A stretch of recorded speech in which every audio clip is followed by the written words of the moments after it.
तुकाराम महाराजांच्या पायावरती नतमस्तक व्हावं लागलं। माझ्या दादानो, जीवनाची सार्थकता आपण मित्र किती जमवले याच्यावरून नसते, जीवनाची सार्थकता आपण वैरी किती कमी केले याच्यावरून असते। आपल्या आयुष्याचं मोल हे मित्र किती वाढलेत याच्यावरून नाही ठरत।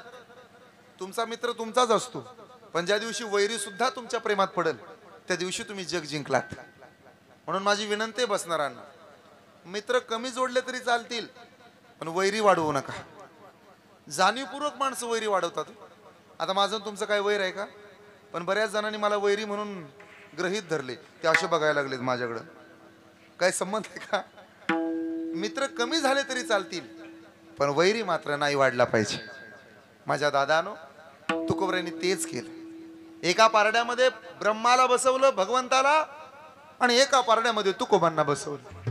तरी महाराजांचं वजन जास्त आहे याचं कारण नाही। तुका म्हणे मज धाडिले निरोपा, धाडिले निरोपा।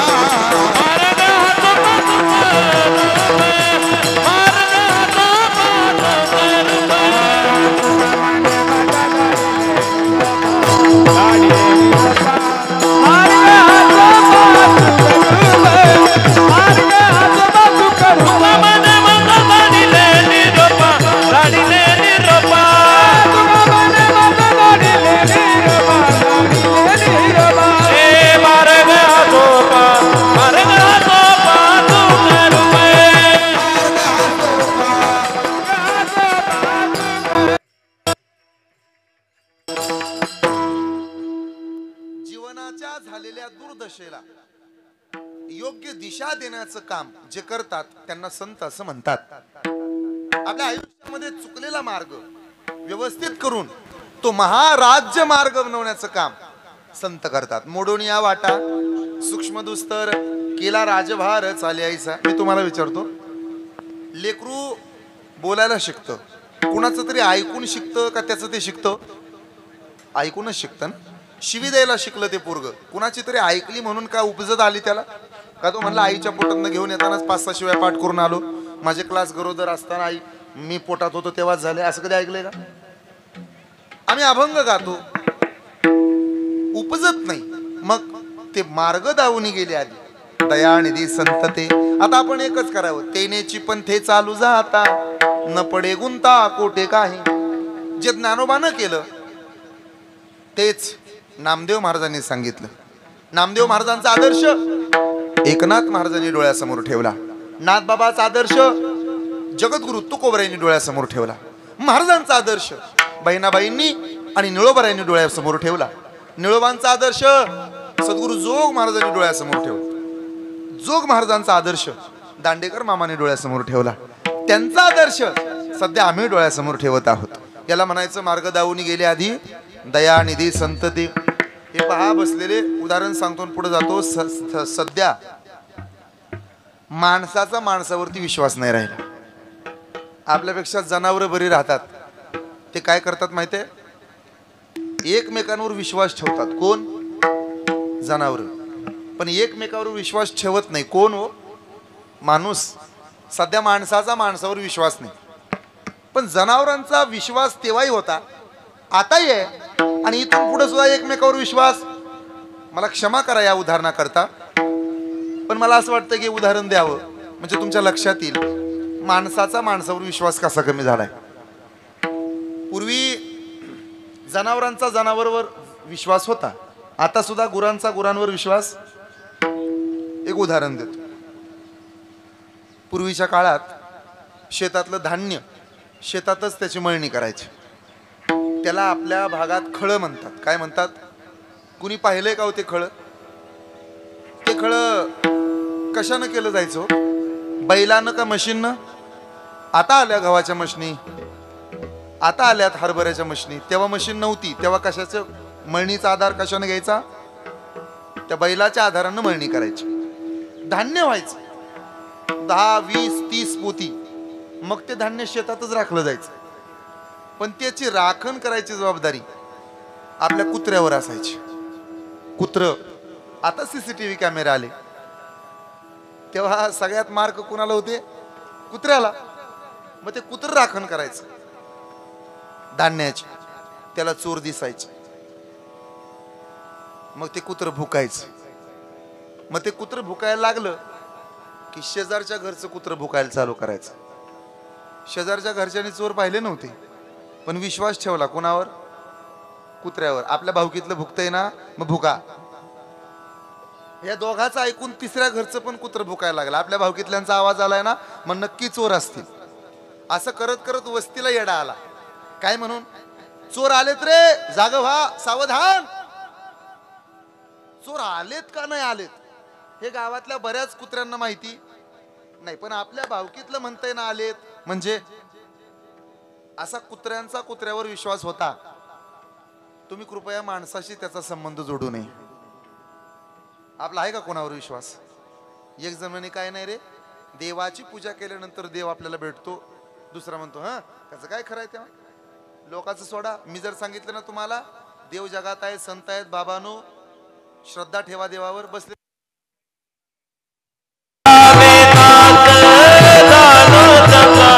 सर्व भावे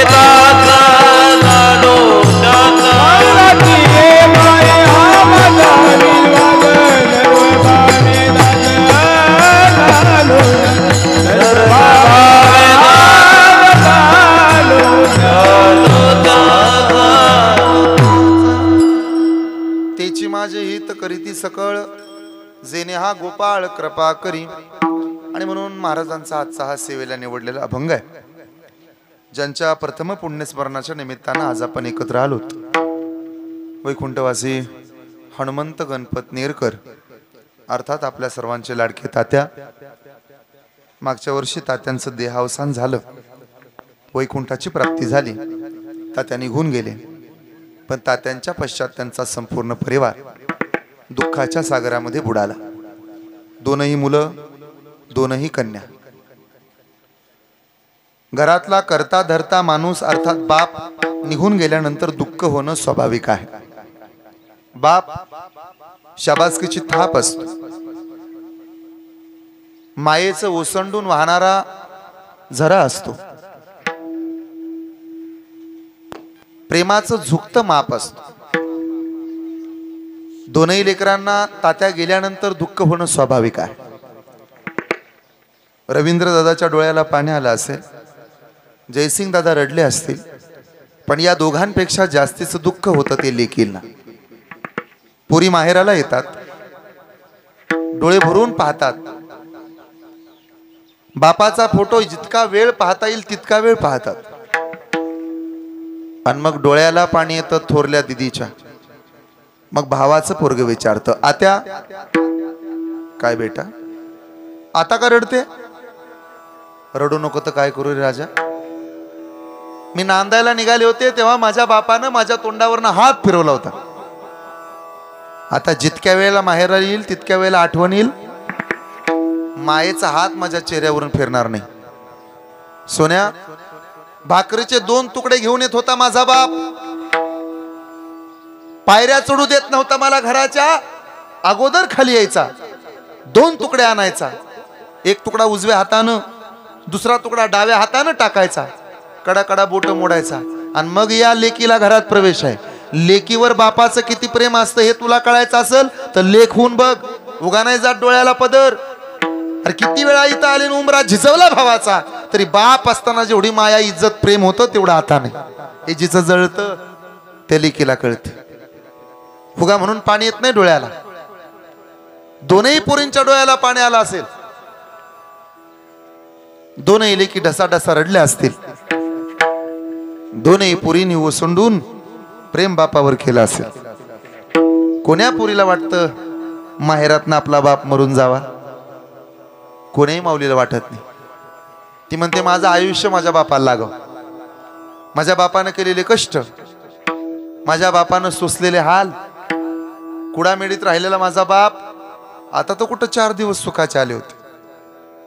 आता तो कुठं माणसं म्हणत होती पहारे नेरकर पाहुण्याचा परिवार किती चांगलं पोरांनी वागावं. एकानं सोन्याचं दुकान टाकावं, एकानं देशाची सेवा करावी, आणि दोनही पोरांनी पाहुण्या रावळ्यामध्ये नाव काढावं. पण हा नाव लौकिक पाहण्याकरता अजून 10-5 वर्ष जगायला पाहिजे होते तात्या. नातींच्या डोळ्यात पाणी एवढ्यासाठी येतं, तळहातावरती 5 रुपयाचं नाणं टेकवणारा आजोबा एका बाजूला आणि कंपनी हजारो रुपयानं पगार देते, तो पगार एका बाजूला. जेवढं प्रेम कंपनीनं दिलेल्या 1000 रुपयात नसतं, त्याच्या 10 पटीनं प्रेम आजोबानं तळहातावरती दिलेल्या 10 रुपयाच्या नाण्यात असतं. हे नातीला तेव्हा कळतं जेव्हा त्या नातीला मामाच्या घरी आल्यानंतर आजोबा बघायला मिळत नाही. नातूला तेव्हा कळते आजोबाची किंमत. बाबा माझा वकील आहेस तू, माझा डॉक्टर आहेस तू म्हणून तोंडावरनं हात फिरवत होता. मोठा हो म्हणत होता. तुमच्या पायातले काटे मी माझ्या डोळ्यानं पाहिले बाबा. तुमच्या पायातले काटे स्मशानात जळाले. तोपर्यंत तुम्ही स्वतःसाठी काही नाही केलं, सगळं करत आला ते घरासाठी, परिवारासाठी. काळ्या आईची सेवा करणारा हा परिवार आहे. पण नाईलाज झाला. तात्यांना वाचवण्याचे हजारो प्रयत्न वायाला गेले. एकही देव उरला नसेल की रेणुकाताईनं, मंदाताईनं त्या देवाला नवस बोलला नसेल आमचा बाप जिवंत राहायला पाहिजे. दोन्ही पोरींच्या डोळ्याला धारा लागल्या असतील, आमचा बाप जगला पाहिजे. माहेरातनं फोन येतो, तात्या आता राहिले नाहीत, कोसळून जाते. आता कुणाच्या तोंडाकडे बघावं. माहेरात जात होते तर तोंडावरनं हात फिरवत होता माझा बाप. हातातली पिशवी रिकामी जाऊ देत नव्हता, काहीतरी ओझ देत होता. काही का होईना पण ओझ जात होतं त्या पिशवीमध्ये. आता उरला नाही आमचा बाप. कोण्या माऊलीला वाटत नाही आपल्या अगोदर आपल्या पतीनं निघून जावं. ती म्हणते मी मरावं आणि माझं मरण माझ्या नवऱ्यानं बघावं. कपाळाचं कुंकू माझ्या जन्माला जाऊ दे, आयुष्याचा जोडीदार शतजन्मी भेटू दे. आले देवाजीच्या मना तेथे कोणाचे चालेना. 4-2 दिवसातनं 8-10 दिवसातनं तात्या तुम्हाला भेटत होते. गावात, शेतात, रानात कुठेतरी गाठ पडत होती. एखादा फोन येत होता. सुरतला एक मुलगा, पण तात्याचा आवाज ऐकला की बरं वाटत होतं पोराला. आता जेव्हा जेव्हा पोरगा गावाला येईल तेव्हा सगळं दिसल. बापाचा फोटो भिंतीवरती असेल.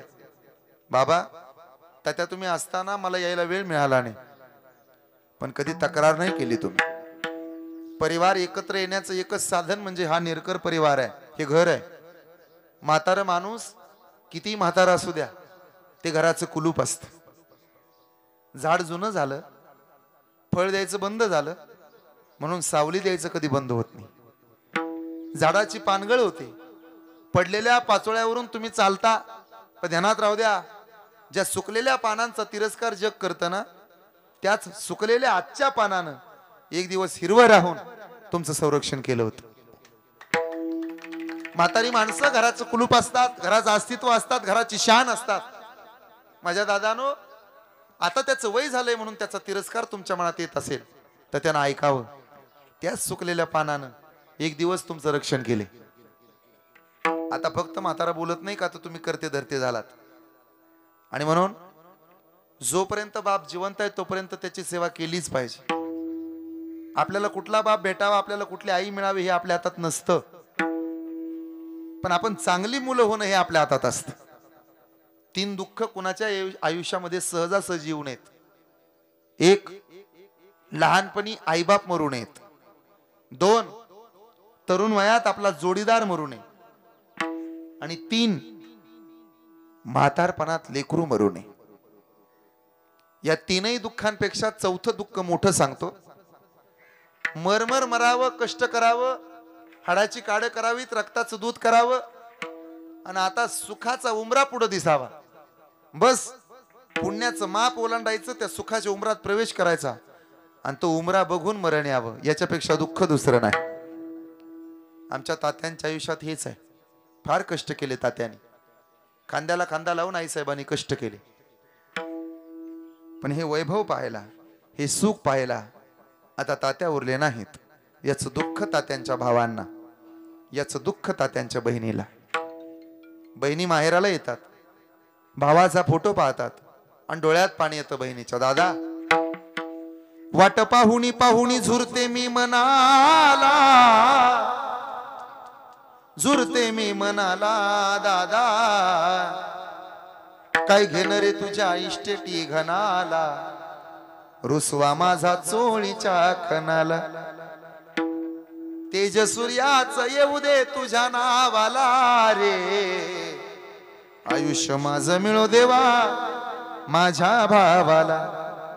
भाऊ भाऊ म्हणता काळीज दाटल, भावा बहिणीचं नातं किती चांगलं, ओ वाळून डोळे भरून पाहीन तुला, इडा पिडा तुझी सारी घेईन मला.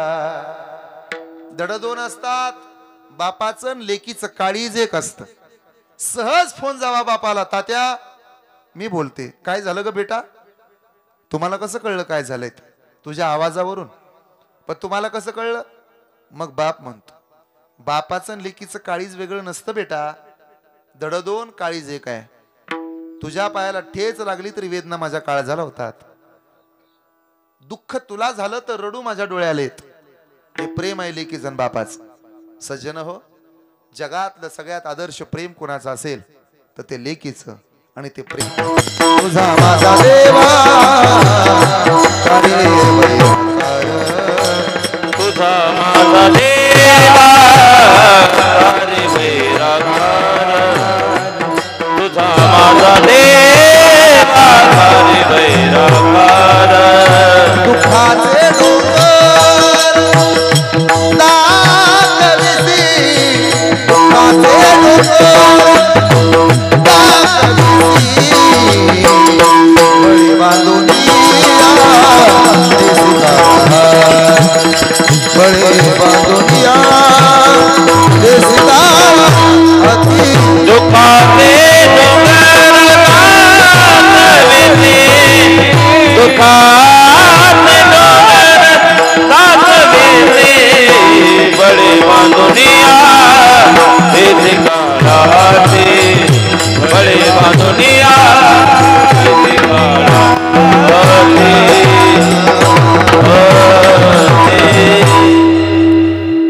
365 दिवस झालेत आज. दिवसाला दिवस, दिवसाला दिवस, दिवसाला दिवस खडे मारत इथपर्यंत आलो. तात्यांच्या आठवणीमध्ये हा परिवार दुःखी होणं स्वाभाविक आहे. त्याचं कारण सांगतो. आपल्याकडे एक मन प्रसिद्ध आहे आपल्या फलटण तालुक्यात, ज्याचं जळतं त्याला कळतं. हा प्रयोग करून बघा कधीतरी. एखाद्या स्मशानात जा, धन द्यायला चालू होऊ द्या. ज्याच्या घरातला माणूस मेलाय ना तेवढेच फक्त रडतात, बाकीचे काय नाही, किती वाजता उरकतंय याची चर्चा करतात. आणि म्हणून ज्याचं जळतं त्याला कळतं. सध्या कुटुंब जपा, कुटुंबाला महत्व द्या. जोडलेल्या नात्यांपेक्षा रक्ताची नाती कालही श्रेष्ठ होती, आजही श्रेष्ठ आहेत, उद्याही श्रेष्ठ राहणार आहेत.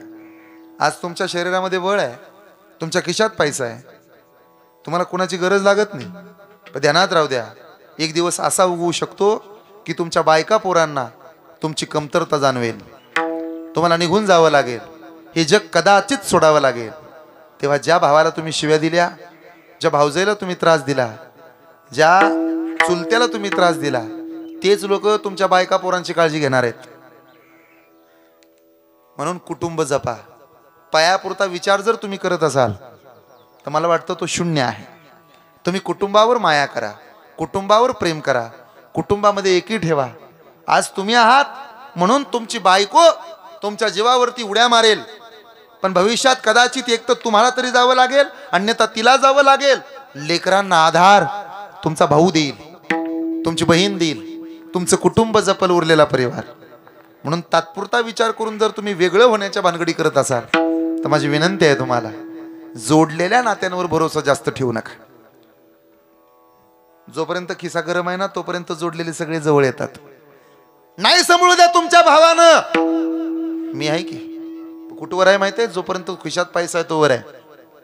हे बघा, मेला म्हणून सोडून द्या तुमचा सक्का भाऊ, नव्हताच म्हणा पण मी आहे ना.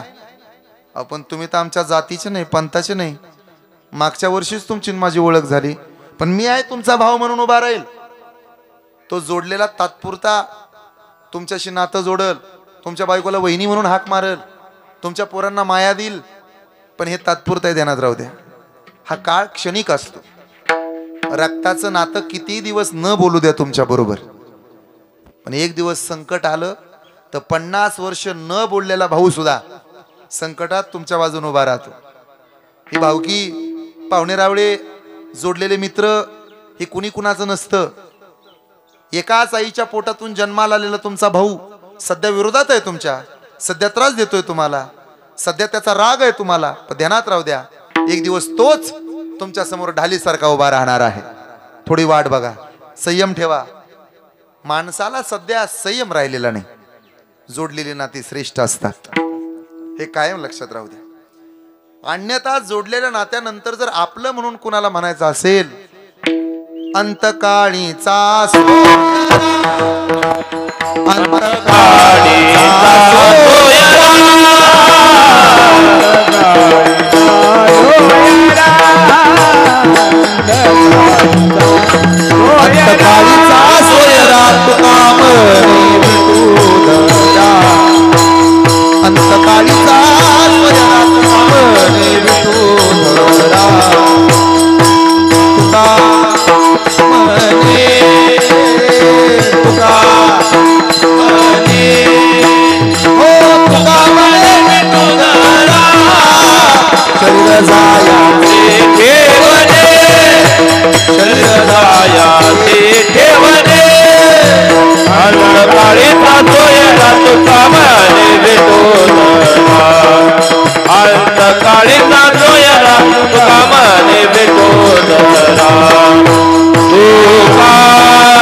बँकेत पैसे ठेवतो आपण, कायमचे देत नाही बँकेला, ठेव म्हणून ठेवतो, गरज लागली की काढून घेतो.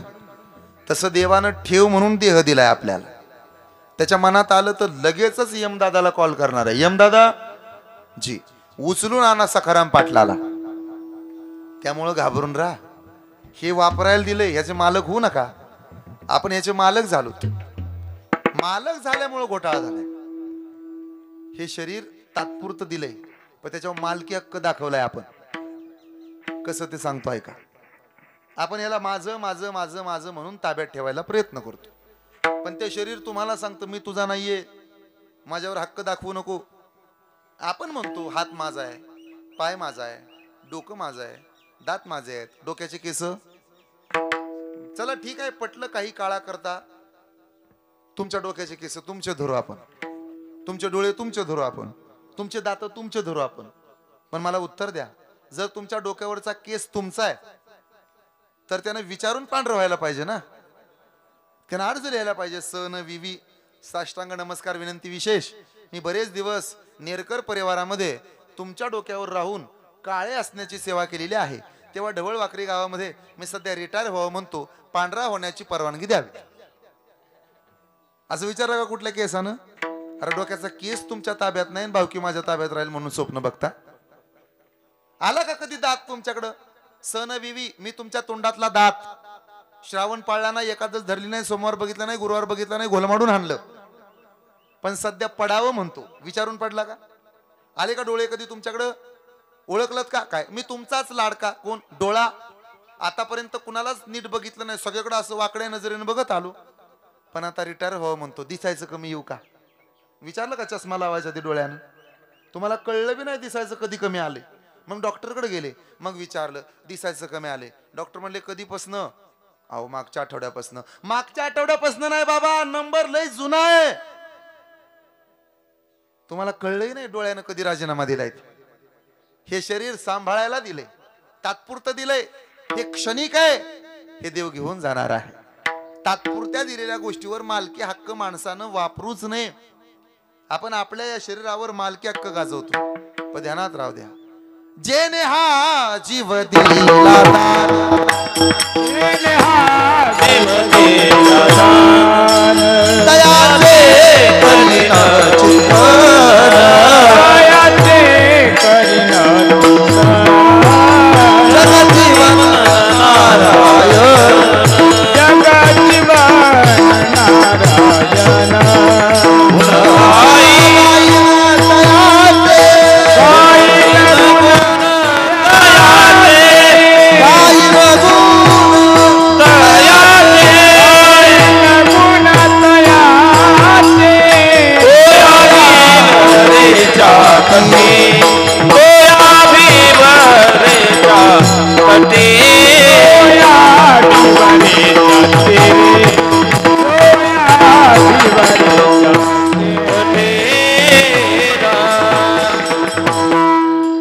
मग असाही पर्याय नाही देवाशिवाय, तसाही पर्याय नाही.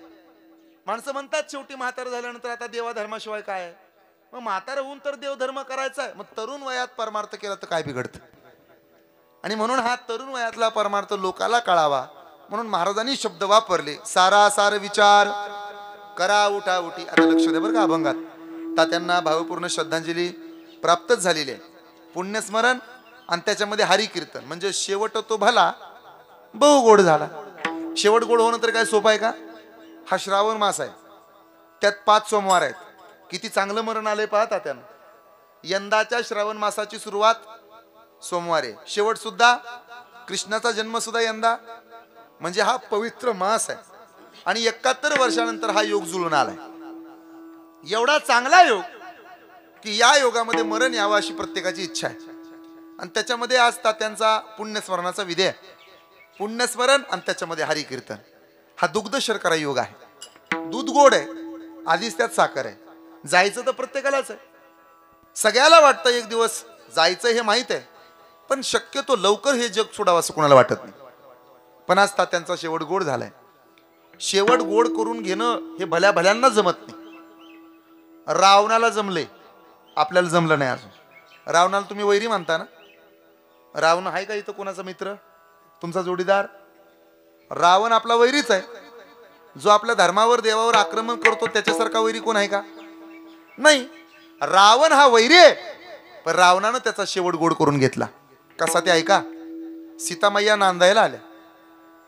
आदिमाया आदिशक्ती ती जगातली सगळ्यात सुंदर स्त्री ही देवी, ती लक्ष्मी आहे. सीतेनं घरामध्ये प्रवेश केला, उमऱ्यावरचं माप ओलांडलं.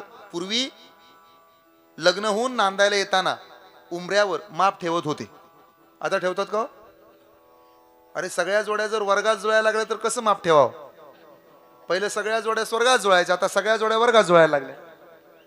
सीतामय्याचं आणि रामाचं लग्न झालं, तो देवाचा विवाह होता. शाही विवाह स्वयंवर संपन्न झालं. सीतामय्या नांदायला आल्या, घरातलं माप ओलांडलं, प्रवेश केला. सासूनं ओवाळलं. सीतेच्या सासूचं नाव काय होतं. कौसल्या, सुमित्रा आणि कैकेयी माता. या तिघी जण कधी भांडत नव्हत्या सवती असून. तुम्ही जावाय तरी तुमचं पटत नाही. कोंबडीवर घालताना जावाला शिवाय आणता. पण त्या तिघी कधीही भांडल्या नाहीत. उलट कौशल्येनं आरतीचं ताट कैकेयीच्या हातात दिलं. कैकेयी ओवाळ सीतेला. माणूस मोठा कधी होतो माहितीये. जी माणसं नेहमी दुसऱ्याला सन्मान देतात तीच माणसं एक दिवस मोठी होतात. लक्षात राहू द्या माझे शब्द. पीठ नरम झालं तरच त्याची भाकरी होते. लोखंड वितळलं तर त्याच्यापासूनच त्याचा अवधार तयार होतं. सोनं वितळलं तर त्याच्यापासूनच दागिना तयार होतो. आणि जो माणूस कमीपणा घेतो एक दिवस तोच माणूस मोठा होतो, हे लक्षात राहू द्या. जरा कमीपणा घ्यायला शिका, मोठे व्हाल. लहान व्हा, श्रीमंत व्हाल. 2 गोष्टी कधी माणसानं जगाला दाखवू नयेत. एक, आपल्यावर झालेलं कर्ज कधी लोकांना दाखवू नये. आणि एक, आपली श्रीमंती कधी लोकांच्या डोळ्यावर येऊ देऊ नये. बरं का माऊली महाराज. ज्या दिवशी आपली श्रीमंती लोकांच्या डोळ्यावर येते ना, त्या दिवशी खरंच तुम्हाला जेव्हा 5,000ची गरज लागते ना, उसनं सुद्धा कोण पैसे देत नाही आपल्याला. त्यामुळे जर लय फुगिरी दाखवत असाल जगाला, माझ्याकडे बंगला आहे, माझ्याकडे गाडी आहे, माझ्याकडे जमीन आहेत, माझ्याकडे लय सोनं आहे. काय कायला सोनं दाखवायची फॅशन असते. ते साखळी घातली ना तर शर्टच्या वर घालतात. मी बऱ्याच जणांच्या लग्नात बघितले ते कुरवले असतात ना, कुरवले ते साखळी घालतात, ते कुरवले तर कोटच्या वरनं घालतात आणि साखळी दाखवतात. मी SIT चौकशी स्थापन केली आणि मग शोधलं. मग मला कळालं सगळी मिळून 23.5 रुपयाची साखळी. उतळ पाण्याला खळखळाट फार. तुम्हाला वाटलं का हे सुख देतंय? आपल्या संपत्तीचं प्रदर्शन जी माणसं दाखवतात ना, ती माणसं मूर्ख असतात. जी माणसं आपली संपत्ती कधी कुणाला दाखवत नाही. नका घाबरू, काय वाहून जात नाही लगेच. सागर असताना पावसाला कशाला घाबरावं माणसानं? माझ्याकडे लक्ष द्या. आपल्या संपत्तीचं प्रदर्शन कुणालाही दाखवू नये. आता उदाहरणच आहे का, एकदा कुबेरानं आपल्या संपत्तीचं प्रदर्शन जगाला दावायला चालू केलं आणि त्याचा जोडीदार क्रौंच नावाचा गंधर्व होता.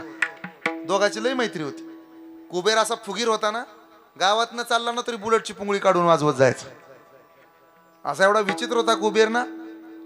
घरी कोणाला बोलवलं तरी सुद्धा अख्खं घर धावायचा.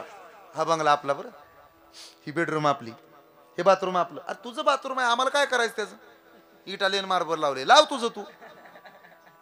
अशी फुगिरी होती त्याच्याकडे दाखवत. आमच्यातही काय कुबेर आहेत, हातामध्ये ब्रेसलेट घालतात कीर्तनात आणि सारखं असा हात करतात. मागावून कळलं मला, दिसावं म्हणून हात हलवते सारखं. कळलं ना तुम्हाला? 2-2 अंगठ्या घालायच्या ना असं करायचं सारखं दिसावं म्हणून. अरे येड्या, संप्रदाय हा त्याग्याचा असतो, भोग्याचा नसतो. वारकरी संप्रदाय कुणाचा? त्याग्याचा का भोग्याचा? आपण इथनं गादीवर उभा राहून सांगायचं सोबत काही नेणार नाही, सोबत काही नेणार नाही. अरे आपण घेऊन जाणारी माणसं आहे, पण कमीत कमी नारळाच्या खालचं वजन झाकून तरी असावं तुझं.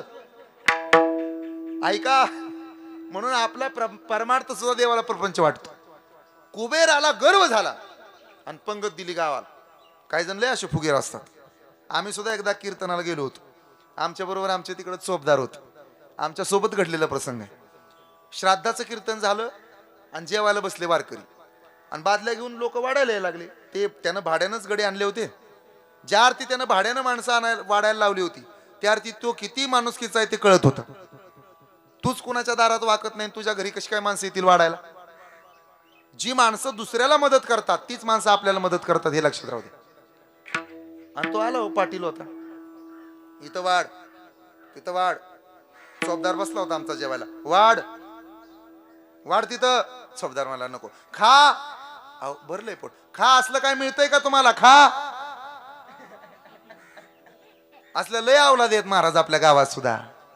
फक्त आता ते झाकले मूठ 1.25 लाखाचे. फुगीर, आगाऊ. संपत्तीचं द्यायचं पण वाजवून द्यायचं. द्यायचं पण कसं द्यायचं? वाजवून. वाजवून दिलेलं दान धर्म टिकत नाही. जरा पुराणात नेतो तुम्हाला. पुराणात म्हणजे पुळीच्या पुराणात नाही, पुराणात नेतो. पांडवांनी राजसूय यज्ञ केला. काय यज्ञ चालला महाराज. येईल त्याला अन्नदान, भेटल त्याला अन्नदान, खा किती. एक दिवशी यज्ञ पूर्ण झाला आणि परीक्षा घ्यायला कृष्ण दारात आला. झाला का यज्ञ पूर्ण? झाला देवा तुझ्या कृपेनं. मुंगूस आलं आणि यज्ञात जाऊन गडबडाला उडलं. अर्ध सोन्याचं झालं. अर्जुनानं बाण लावला. कोण आहे तू? मुंगसानं उत्तर दिलं, तुझा यज्ञ सफल झाला का नाही झाला ते बघायला मी आलो, पण नाही सफल झाला. माझा अपमान करतो तू एवढा सजीव? हो, यज्ञ पूर्ण नाही झाला तुझा. माझा अर्धच अंग सोन्याचं झालंय, अर्ध अंग पूर्ण नाही झालं तुझं. अरे पण एवढा दान धर्म केला तरी माझं पुण्य फळाला नाही आलं. मग त्या मुंगसानं उत्तर दिलं, दान धर्म केलास पण विचार कृष्णाला, तुझा यज्ञ पूर्ण झाला का? कृष्ण म्हणे, अर्जुना तुझा राजसूय यज्ञ पूर्ण झाला नाही. का बरं? जे वाटलं ना ते लोकांच्या मुंड्या मारून आणलेलं आहे. दान धर्म केलास पण 2 नंबर न कमवलेला आहे, त्यामुळे अर्ध शरीर सोन्याचं. आणि म्हणून आपलं पुण्यकर्म पूर्ण झालंय का अपूर्ण राहिलंय याचा शोध घेण्याकरता आपल्याकडे एक म्हण प्रसिद्ध झाली बघा. मुंगसा मुंगसा. का म्हणतात माहितीये? मुंगूस जर दिसलं तर समजून जावं आपलं चांगलं कर्म उदयाला आलं. म्हणून माणसं म्हणतात मुंगसा मुंगसा. मुंगसानं जर आपल्याला तोंड दाखवलं तर आपलं पुण्य फळाला आलं. त्या माणसानं, कुबेरानं त्रास द्यायला सुरुवात केली. ऐका बरं, एवढा त्रास दिला, एवढा त्रास दिला, एवढा त्रास दिला, भेटल त्याला अन्नदान. गणपती बाप्पाच्या कानावर गेलं. गणपती बाप्पा मोठं पोट, कान मोठे, सोंड लांब, डोळे बारीक, बसले होते व्हॉट्सअप बघत. स्टेटस बघितला हो कुबेराचा, लोक जेवलेली हिंती. इंस्टाग्राम ओपन केलं तर माऊली महाराज कोरडीनी स्टोरी ठेवली होती मेन्शन करून गणपती बाप्पाला. सगळं बघितलं, सगळे गण तिकडं, देव तिकडं, 33 कोटी बगल त्याचा स्टेटस आणि इंस्टाची स्टोरी कुबेराचीच. दानशूर दानशूर दानशूर. गणपतीला सहन नाही झालं. गणपतीचं पोट मोठं आहे, त्याला कारण आहे. आपण शिकावं त्या गणपतीकडून, सगळ्याच ऐकावं आणि आपल्या पोटामध्ये साठवावं. साही अपराध जगाचे. कान का मोठे आहेत, लोकांचं ऐकून घ्यावं, पण फक्त ह्या कानानं ऐकून त्या कानानं सोडू नये, म्हणून कान मोठे आहेत. माणसाचे कान मोठे असावेत, कळते ना तुम्हाला?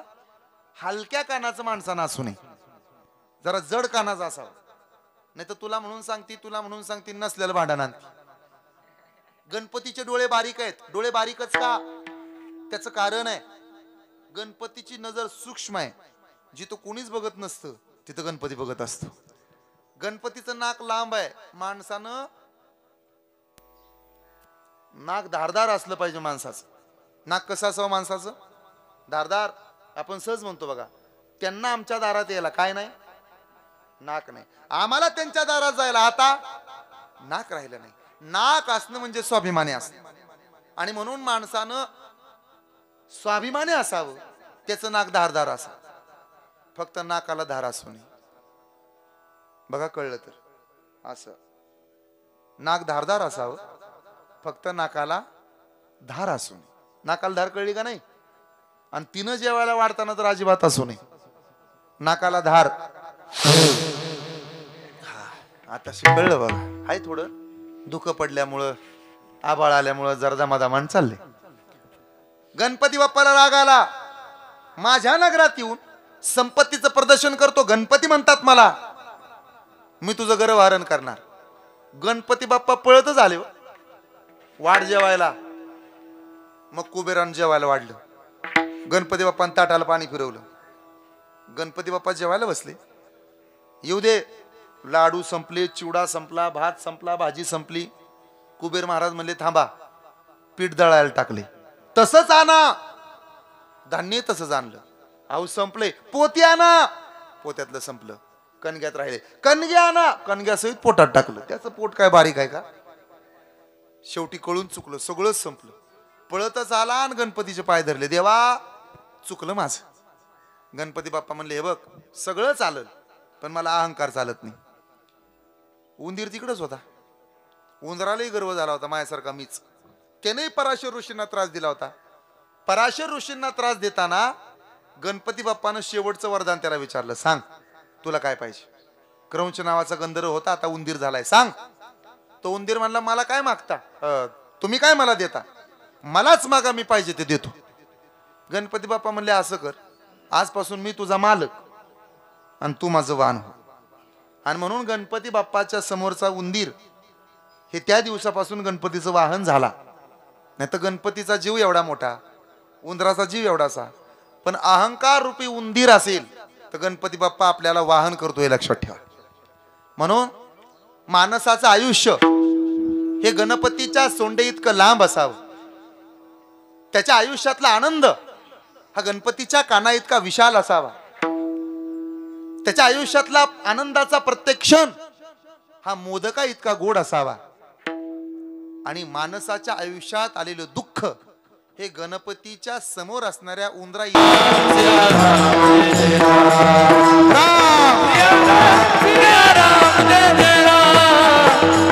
Yeah.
तिथं मी जाणार नाही. सीतामाया म्हणल्या मग आता काय करायचं?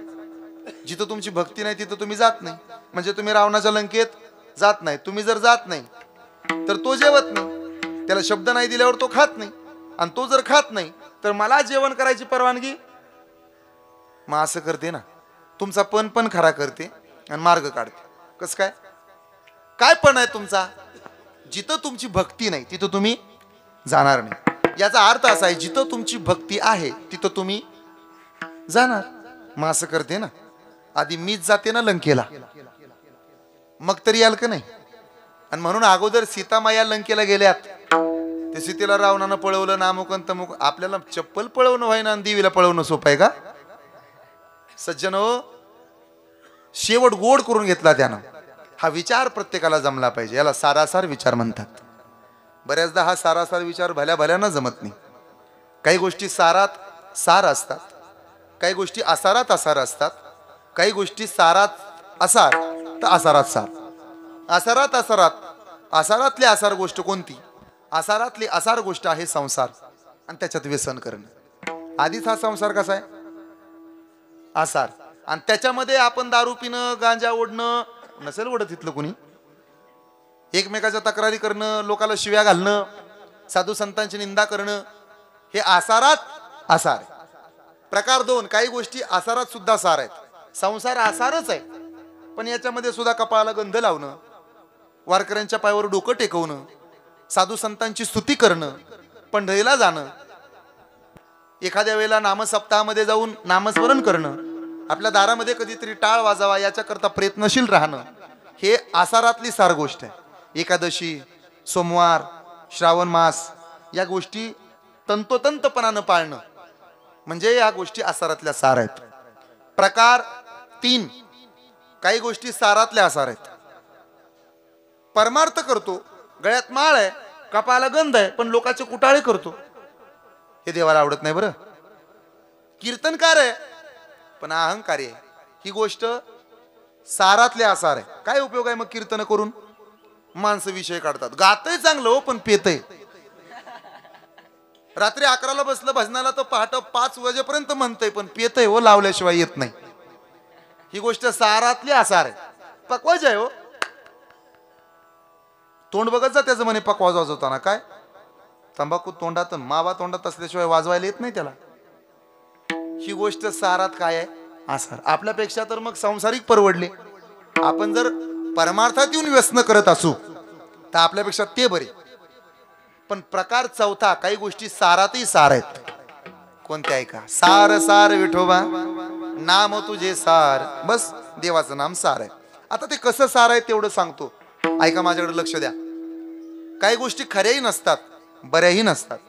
काही गोष्टी केवळ बऱ्या असतात पण त्या खऱ्या नसतात. काही गोष्टी खऱ्या असतात तर त्या बऱ्या नसतात. आणि काही गोष्टी खऱ्या सुद्धा बऱ्या सुद्धा. प्रकार एक. गोष्ट खरीही नाही, बरीही नाही.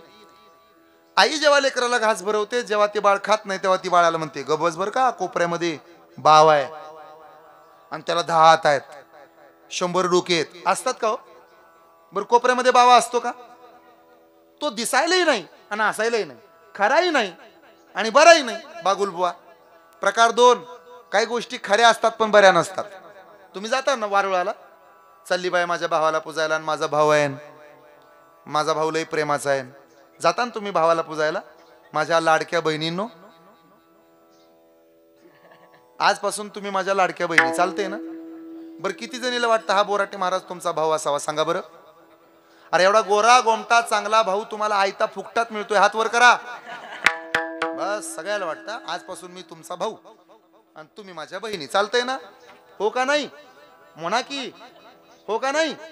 मी तुमचा भाऊ, तुम्ही माझ्या बहिणी. भाऊ कुणाचा? बहिणीचा. बहिणी कुणाच्या? बोला की माझ्या बहिण्यांनो. भाऊ कुणाचा? बहिणी कुणाच्या? बोला. भाऊ कुणाचा? बहिणी कुणाच्या? म्हणजे 1500 रुपये कुणाचे? आता फक्त दिल्या शब्दाला जागा बर का, माझ्या बहिण्यांनो. मामा तुम्ही गणित करून घ्या, 1500 गुणवले काय असेल ते. आता फक्त लक्ष द्या.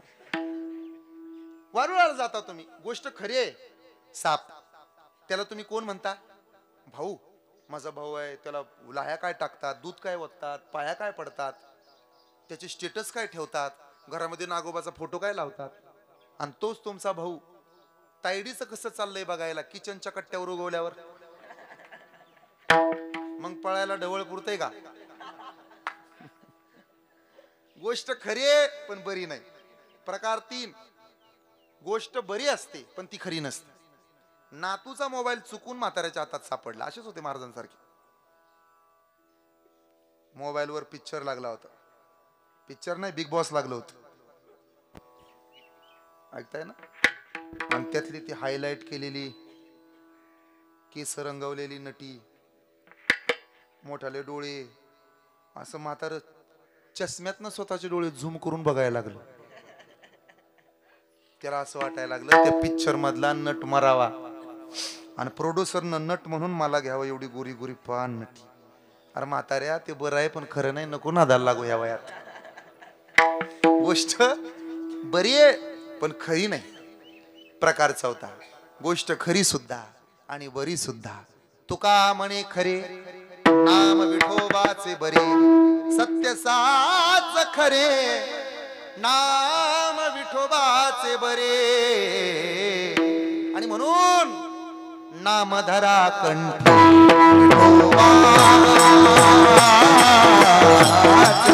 नामधरा कंठी विठोबाचे.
असार हे कळलं तुम्हाला. म्हणजे आजचा अभंग कळावा. मी अभंगाला धरून राहणारा महाराज आहे. आता माझ्याकडे बघा. कधी कधी सार ग्रहण करायचं, आसार फेकून द्यायचं. कधी कधी आसार घ्यायचं आणि सार फेकायचं. आसारातलं सार सुद्धा शोधता आलं पाहिजे. मी तुम्हाला विचारतो, तुम्ही सगळे शेतकरी आहात, भुईमुगाच्या शेंगा पाहिल्या असतील ना? त्या नाही का असं झाडावर लागतात, ते जमिनीत असतात का झाडावर? मग बोला की जमिनीत. त्याची टरपल खायची आणि आतल्या बिया फेकायच्या ना. मग काय केलं पाहिजे? आतल्या बिया खायच्या आणि वरची टरपल नेहमी असंच करायचं. त्या भुईमुगाच्या शेंगा खाताना आतल्या बिया खायच्या. बोला, वरची टरपल फेकायची, आतल्या बिया खायच्या, वरची टरपल. आता तुम्हाला खारीक खायला दिली, आतल्या बिया. नक्कीच तुम्हाला खायचं टाकायचं काय कळलं नाही, म्हणून तुम्ही राजकारणात नाही. आता पटकन उत्तर द्या.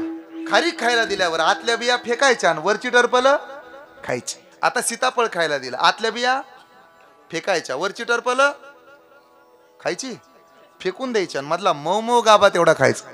तुम्ही कधी राजकारणात यशस्वी होणार नाही. तुम्हाला जमतच नाही काय खायचं आणि काय टाकायचं. पण प्रकार 4. आता तुम्हाला पेढा खायला दिला, आता काय केलं पाहिजे? काय फेकलं पाहिजे? अख्खाच पेढा तोंडात टाकला पाहिजे. तसं भगवंताचं नावही गोड आहे, रूपही गोड आहे.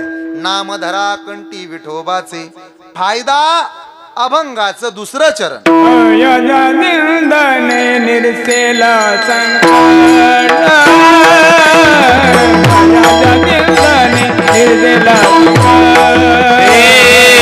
दयाचा चिंतने निर्सल संकट दयाचा चिंतने निर्सल संकट दुर्गट भव सिंधु दयाल दुर्गट भव सिंधु दयाचा दिंदने निर्सेला संकट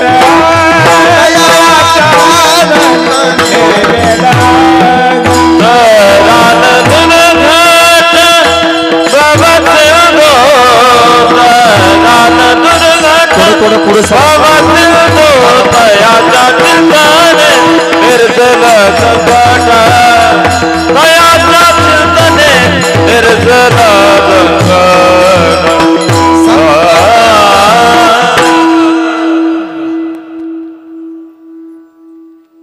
जेव्हा कुणीच आपलं नसतं तेव्हा देव आपला असतो. मी उदाहरण देतो. संत शिरोमणी सेना महाराज. आम्ही वारीक वारीक करू हजामत बारीक. बांधवगड नावाचं संस्थान आणि त्या संस्थानवर उदयसिंह नावाचा राजा, त्याचा मुलगा रामसिंह. उदयसिंहाच्या नंतर रामसिंहाची सेवा करण्याचं काम सेना महाराजांकडे आलं. देवीदासांच्या पोटी जन्माला आलेला सेना हा लहानपणापासून विठ्ठलाचा भक्त होता. श्री विठ्ठलाची भक्ती करावी, विठ्ठलाचं नामस्मरण करावं. मूळचे महाराष्ट्राचेच, पण बांधवगड मध्य प्रदेशात आहे, तिथं जाऊन राहिलेले. दररोज सेवा करावी. नावियाचे वंशी जन्म दिला ऋषिकेशी, प्रतिपाळावे धर्मासी देवा व्यवहारासी न सांडी. आम्ही प्रामाणिक आहोत. आम्हाला नाभिक म्हणतात. नाभिकाला नाभिक का म्हणतात माहितीये? तो भीक कधी मागत नाही म्हणून त्याला नाभिक म्हणतात. वाटी घेईन तो, पण भीक मागत नाही त्या वाटीनं. आपली सेवा करल आणि मग 2 रुपये मागल म्हणून त्याला नाभिक म्हणतात. नावियाचे वंशी जन्म दिला ऋषिकेशी, प्रतिपाळावे धर्मासी व्यवहारासी न सांडे. त्यानं सांगावं समोर बसणाऱ्या लोकांना, भावार्थाच्या बगला झाड काम क्रोध नखे काढू, काम क्रोध नखे काढू, काम क्रोध नखे काढू, काम क्रोध नखे काढू, काम क्रोध नखे आम्ही वारीक वारीक करू हजामत बारीक. वारीक करू हजामत बारीक. सेना महाराजांचं भजन सुरू असायचं. हातामध्ये वाटी असायची, एका हातामध्ये वस्तारा असायचा. काम तसं तर फार चांगलं नाही, पण काम हे रामाचं आहे, देवाचं काम आहे, आपल्याला नेमून दिलेलं काम आहे. आपल्याला जे जमतं ते आपण करावं. ज्याला जे जमतं ना त्यानं ते करावं. कुठलंही काम कमी जास्त नसतं, हे लक्षात राहू द्या. ते आहेत म्हणून आपला चेहरा सुंदर दिसतो. सकाळी त्यांचं दुकान बंद होतं, कसं यावं लागलं मला. सुंदर दाखवण्याचं काम ते आपल्याला करतात. नाभिकाला महत्व किती आहे का? कुंभार हा घट सुंदर बनवतो, शेतकरी शेती सुंदर बनवतो, सोनार दागिना सुंदर बनवायचं काम करतो, पण एखादा न्हावी माणसाला सुंदर बनवण्याचं काम करतो. एवढं सुंदर काम आहे ते, हलकं नाही ते काम, फार चांगलं काम आहे. त्या वंशात सेना महाराज जन्माला आले. माणूस कोणत्या जातीत, कोणत्या धर्मात, कोणत्या कुळात जन्माला आला याच्यावरून त्याची श्रेष्ठत्व नसतं. तो वागतो कसा, बोलतो कसा, त्याचं आचरण किती शुद्ध आहे हे महत्वाचं आहे. कीर्तनकार 2 तासात काय सांगतो त्याच्यापेक्षा उरलेल्या 22 तासात काय करतो हे बघत जा. त्याच्यावरून फार महत्व आहे. आम्ही कीर्तन करत नाही, आम्ही कीर्तन जगणारी माणसं आहे. सेना महाराजांचं भजन सुरू झालं आणि महाराजांच्या बांधवगडावर 4 वारकरी आले. येथे पाहिजे जातीचे, येड्या गबाळ्याचे काम नाही. जातीची माणसं भेटली की आनंद झाला. मला आमची वारकरी माणसं भेटली की आनंद होतो. काय असेल ते असेल, पण ज्याला त्याला आपले मित्र ओळखता येतात. दोन तंबाखू खाणारी माणसं जर भेटली ना, त्यांना लगेच तोंडाकडे बघून कळतं त्याच्याकडे असेल का. लगेच म्हणतो पाहुणं आणा डबी. काय PhD केली असेल त्यांनी,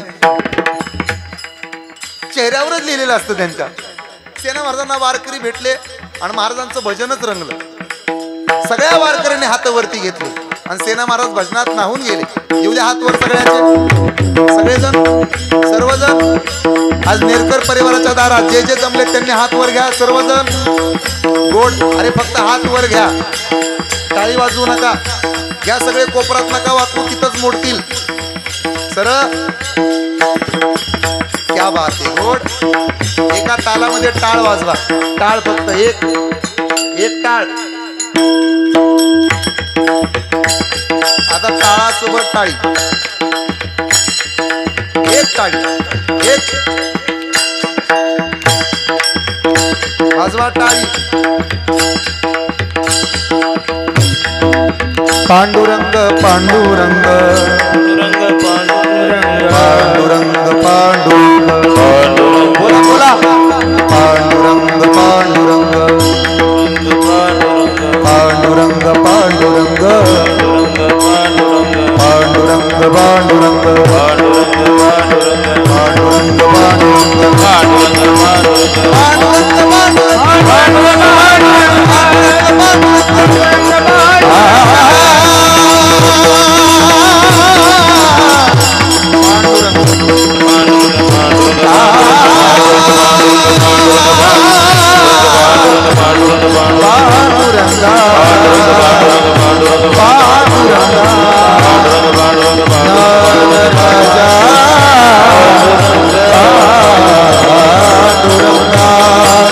श्री विठ्ठला पंढरीनाथ भगवान की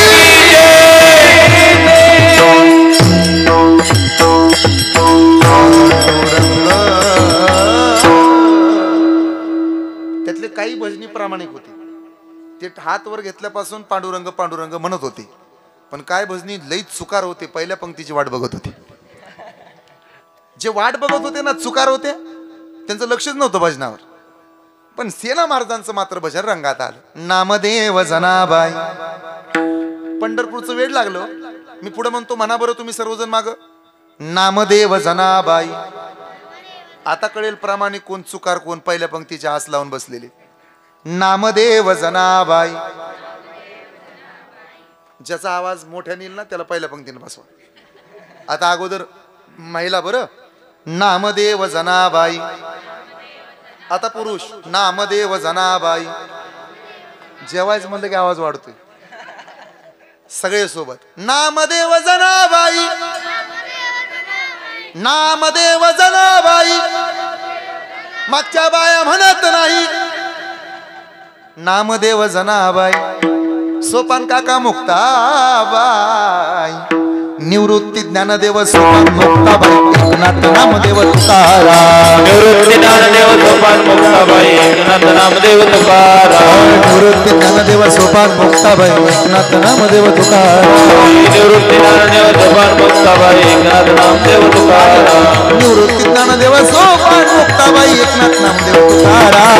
निवृत्ती ज्ञानदेव सोपान मुक्ताबाई. एकनाथ नामदेव तुकाराम. निवृत्ती ज्ञानदेव सोपान मुक्ताबाई. एकनाथ नामदेव तुकाराम. निवृत्ती ज्ञानदेव सोपान मुक्ताबाई. एकनाथ नामदेव तुकाराम. ज्ञानोबाराया ज्ञानोबाराया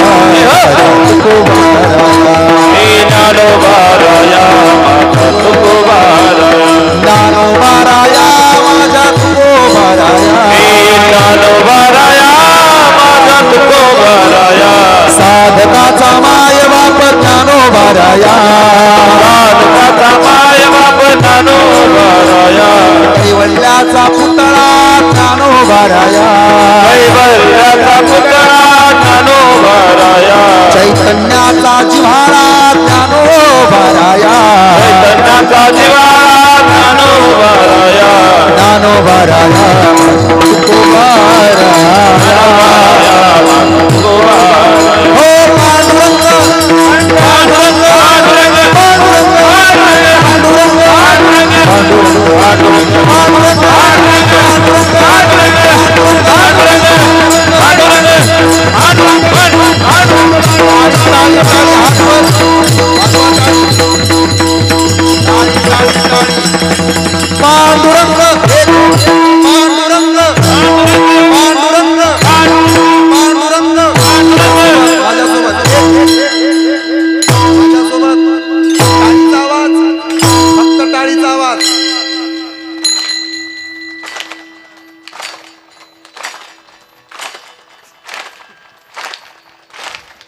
वा वा वा वा, वाजवा टाळी.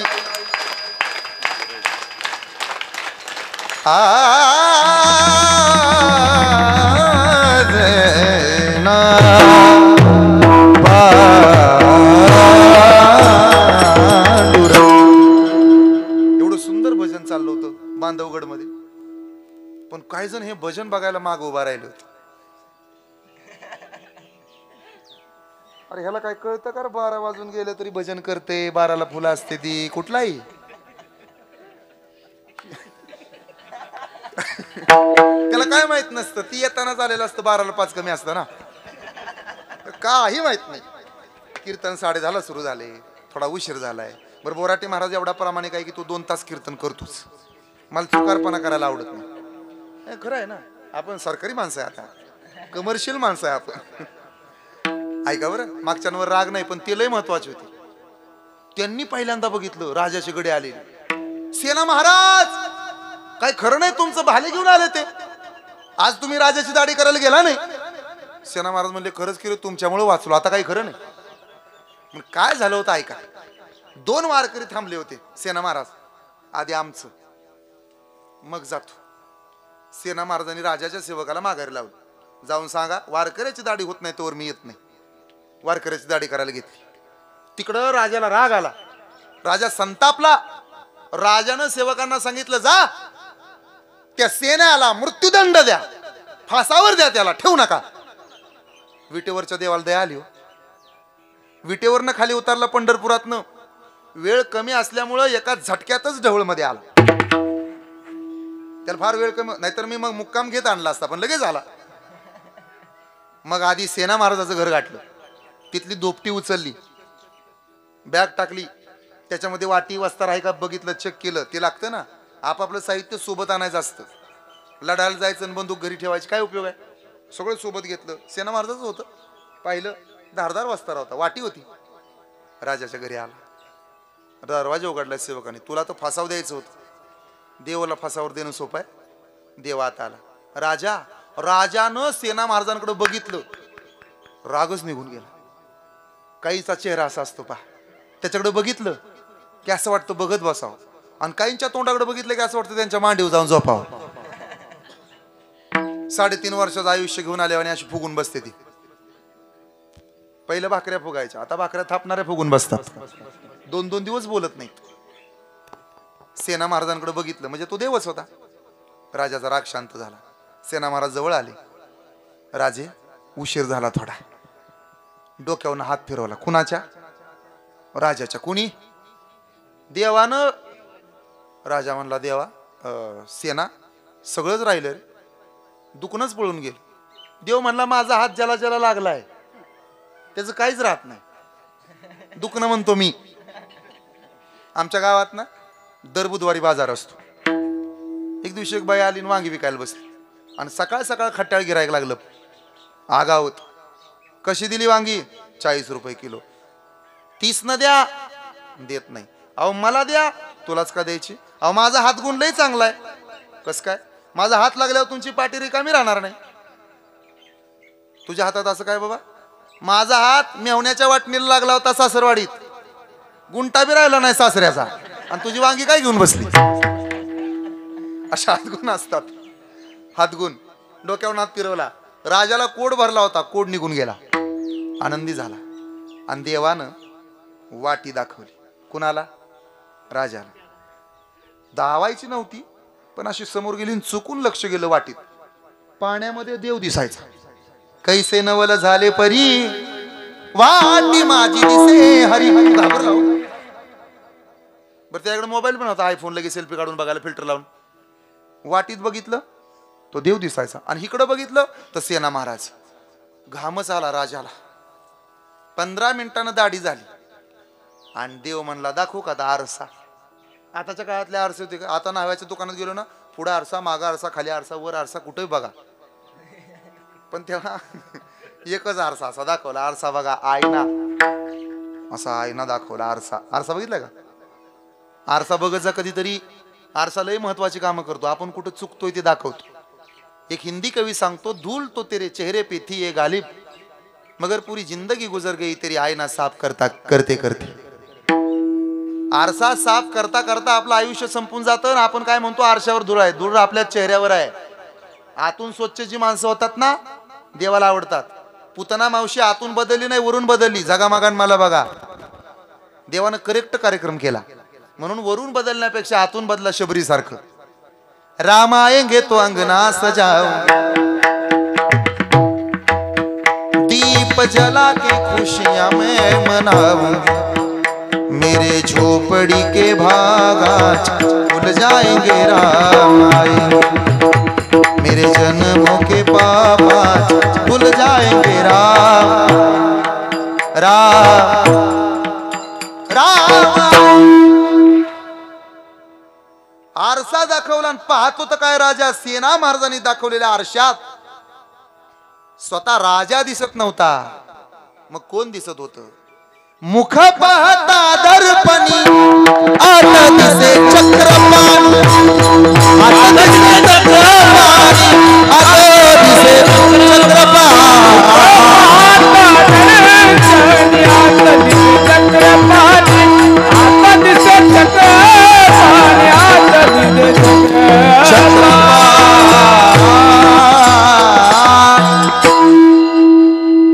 माघारी आला पण येताना 2 वंजळी मोहरा राजाने दिल्या होत्या. सेना महाराजांच्याच पिशवीत. तो देव होता पण पिशवी कोणाची होती. हा देव गुपचूप गेला आणि पिशवी अडकवली गेला निघून. वारकऱ्याची दाढी झाली. खरे सेना महाराज निघाले राजवाड्यात. दारात गेले की गडी म्हणले काय भानगड आहे आता तर गेला आणि पुन्हा आला. एवढ्या लवकर नाही दाढीची वाढ. नका चेष्टा करू गरीबाची. मग आत गेली. राजाने विचारलं सेना आता तर आला होता. मी अरे तुला 2 वंजळा मोहरा दिल्या हे बघ तुझ्यामुळं कोड गेला माझा. माझी कशाला चेष्टा करता गरीबाची. अरे धोपटीत बघ तुझ्या. धोपटी उडून पाहतात तर काय अख्खी पिशवी मोहरानं भरलेली होती. ढसा ढसा रडू लागले सेना महाराज. महाराज तुमची दाढी करणारा हा सेना नव्हता. वारकऱ्याची सेवा करायला गुंतलो आणि वारकऱ्याच्या पायावर डोकं टेकून राहिलो. वारकऱ्याची सेवा करत बसलो. देवाच्या भक्ताची सेवा मी केली तर या भक्ताचं काम जगाच्या बापानं केलं. एवढ्या खालच्या दर्जाला येऊन तुमची दाढी करण्याचं काम जगाच्या बापानं केलं. आता इथून पुढे देवाला त्रास देणार नाही. आजपासून हा व्यवसाय बंद. राजानं पाय धरले सेना महाराजाचे आणि त्या दिवसापासून रामसिंह राजाचे मार्गदर्शक म्हणून सेना महाराज कामावरती राहिले. हे कशाच उदाहरण आहे. तयाच्या चिंतने निरसेल संकट तराल दुर्घट भव सिंधू. मग आपण जर जन्माला आलोय तर आपणही देवाचं चिंतन करावं. जन्मोनिया कुळी वाचे स्मराराम धरी हाची नेम अहर्निशी. नित्य नेम असावा. माझ्याकडे बघा आता झालंय कीर्तन. खिशातला मणी सुद्धा जपायचाच रोज म्हणजे पैसा कमवायचा. अजिबात मागं पडायचं नाही. आणि माळेतला मणी सुद्धा जपायचाच त्यातही मागं नाही राहायचं. पण या 2 मण्यात फरक आहे. माळेचा मणी जपताना आत ओढावा लागतो. खिशातला मणी मोजताना बाहेर सोडावा लागतो. परत माझ्याकडे बघा पुण्याचं आत ओढायचं असतं पाप असं बाहेर ढकलायचं असतं. आणि म्हणून कीर्तनकाराचं दर्शन सुद्धा रिकाम्या हातानं कोणी घ्यायचं नसतं. तयाच्या चिंतने निरसेल संकट तराल दुर्घट भव सिंधू. मग महाराज आम्ही जर असं नामस्मरण केलं आम्ही आयुष्यभर जर परमार्थ केला तर आमचा फायदा काय. एकट्याचा काय फायदा विचारता. पुण्यस्मरण त्यात हरी कीर्तन. आज या दारात अन्नदान आज या दारात वस्त्रदान आजच्या दारात ज्ञानदान आजच्या दारात नामस्मरण म्हणजे काय एकट्या निरकर परिवाराचा उद्धार नाही झाला. कोटी कुळाचं उद्धारण झालं. अभंगाचं शेवटचं चरण. तुका म्हणे कोटी कोळीचे पुनीत तुका म्हणे कोटी कोळीचे पुनीत तुका म्हणे कोटी कुळेचे पुनीत तुका म्हणे कुळेचे पुनीत भावे गाता गीत विठोबाचे भावे गाता गीत विठोबाचे तयाच्या चिंतने निरसेल संकट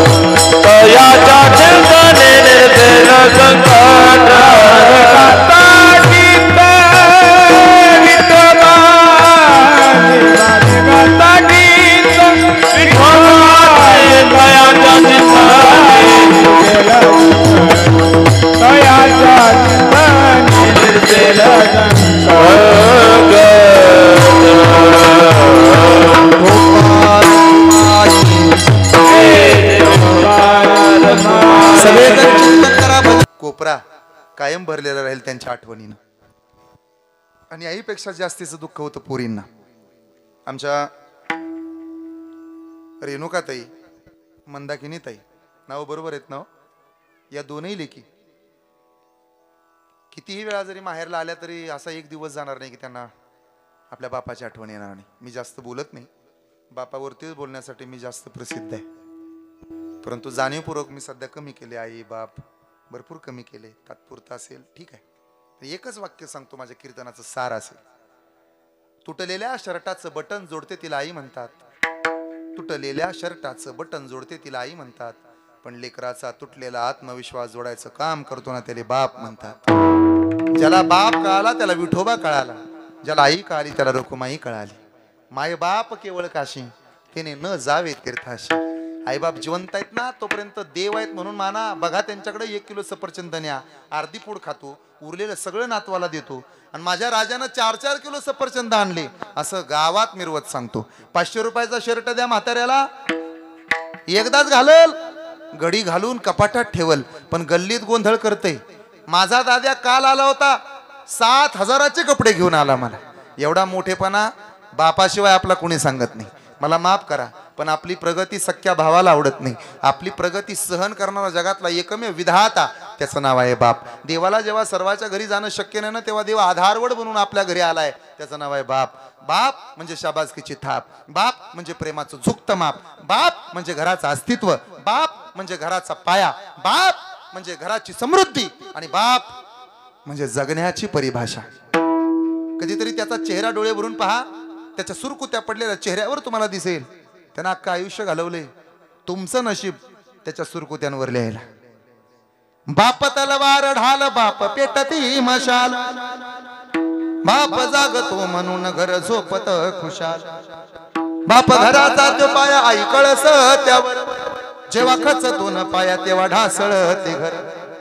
बाप साठवितो अश्रू फक्त एका क्षणासाठी, जन्मभराचे रडतो लेक जाताना सासरी. ज्या बापाने जपलेले काला तळ हात पहा कळ्यात, अशा बापासाठी येते थोडी आसवे डोळ्यात.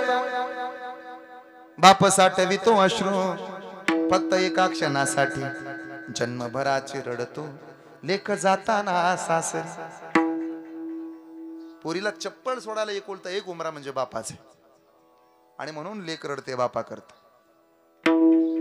नांदाया जाती लेक, बाप बघतो टेकाकड ग.